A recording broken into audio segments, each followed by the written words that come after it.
Écrit à l'ange de l'église de Pergame. Voici ce que dit celui qui a l'épée aiguë à deux tranchants. Je sais où tu demeures. Je sais que là est le trône de Satan. Tu retiens mon nom et tu n'as pas renié ma foi, même au jour d'Antipas, mon témoin fidèle, qui a été mis à mort chez vous, là où Satan a sa demeure. Apocalypse chapitre 2, versets 12-13. Cette expérience parle de la troisième période de l'histoire de l'Église, lorsque l'empereur Constantin devint chrétien. On raconte que cet empereur, alors qu'il perdait une bataille, vit dans le ciel une croix brillante, et il fit le vœu que s'il gagnait la bataille, il deviendrait chrétien.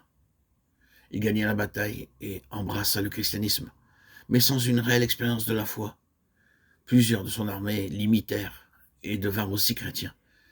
Il en résulta l'entrée de pratiques païennes et par elles la chute de la chrétienté.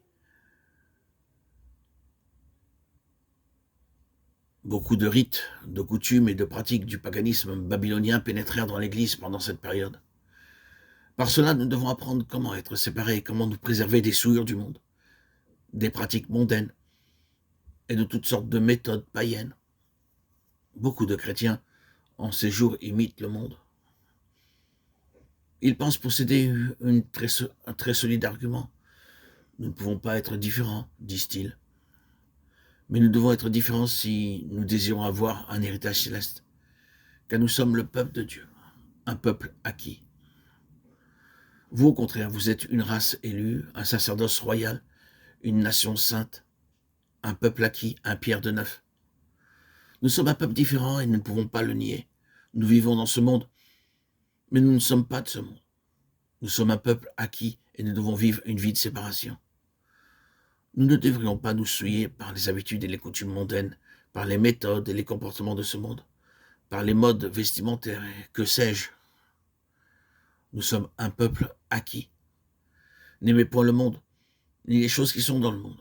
Si quelqu'un aime le monde, l'amour du Père n'est point en lui, car tout ce qui est dans le monde, la convoitise de la chair, la convoitise des yeux et l'orgueil de la vie, ne vient point du Père, mais vient du monde. Et le monde passe, et sa convoitise aussi, mais celui qui fait la volonté de Dieu demeure éternellement. 1 Jean 2,15.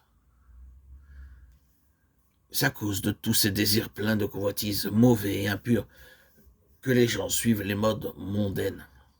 Il n'est pas besoin de nous leurrer nous-mêmes en disant que ceci est à la mode et cela n'est pas à la mode. C'est la convoitise et la convoitise seule, ainsi que l'impureté qui sont la cause de ces manières, de ces expressions et de ces vêtements mondains. Ce n'est pas la mode.